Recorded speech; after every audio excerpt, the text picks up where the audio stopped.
সাহায্যে জল পড়বে এবং অক্সিজেন বন্ধ হয়ে গেলে জল পড়বে জল পড়বে। আচ্ছা ঠিক আছে, দেখি হবে, দেখো ডেমো দেখো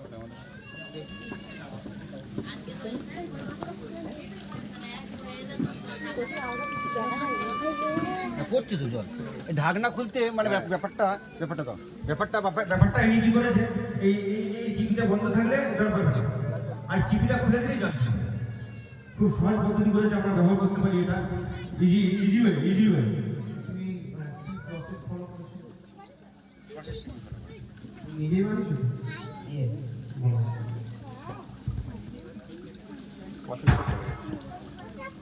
অ্যাকচুয়ালি সায়েন্সটা কি আছে? কি কারণটা হচ্ছে এটা? এদের অক্সিজেনের সাহায্যে